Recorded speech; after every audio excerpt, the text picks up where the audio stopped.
gara waggaa lamaa gahee jira erga walitti dhufnee jaalalaan bultii jaarree waliin jiraachuu eegalle daa'imallee godhachuu baannu hamma waliin jiraanne keessatti yaada keessiif kabajee kiyyanaaf kabajee waliin jiraachaa turre yeroon si waliin dabarsetti hin gaabbu eeyyen hin gaabbu namni walitti nuunfinne ofiif walitti dhufne ammallee ofiif adda baane hamma waliin jiraachuu qabnuu fi rabbiin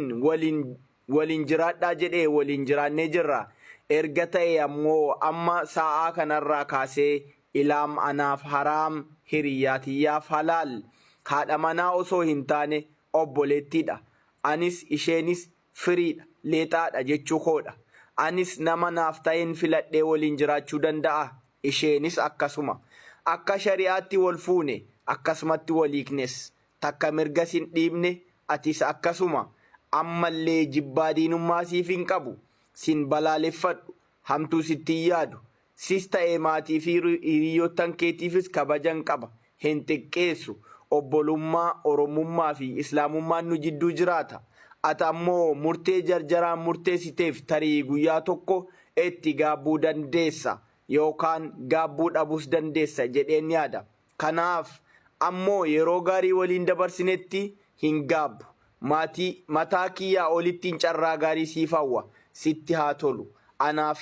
sirraan hin eegalle walitti dhufanii adda bahuun ammoo erga walitti dhufanii hammeenya malee akkasitti nagaan adda bahuunis filannoodha xumureera nagaan naaf jiraadhu baay'ee nama gaddisiisa jarri kun erga wal fuudhanii waggaa 2 dura ture amma murtii kana kan murteesse ilaa mookaa haadha warraa isaanitti fakkaata akka barreeffama kanarraa hubachuu danda'etti bultiin gara social media kanaa fidanii dhufan yeroo baay'ee uma akkanaatti mudata am sorry baay'een gadda gargar baanee jiru akkanuuf hin taane nan beeke beekadhu waan gaaffii keen gaaffee dhiifama keen fudhee na waliin jiraadhu Dameen jeeqamne jiruu keenyas jeeqne maaliif adda baana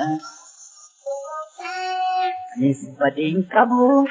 atis qulqulluudha koo waliin jiraanna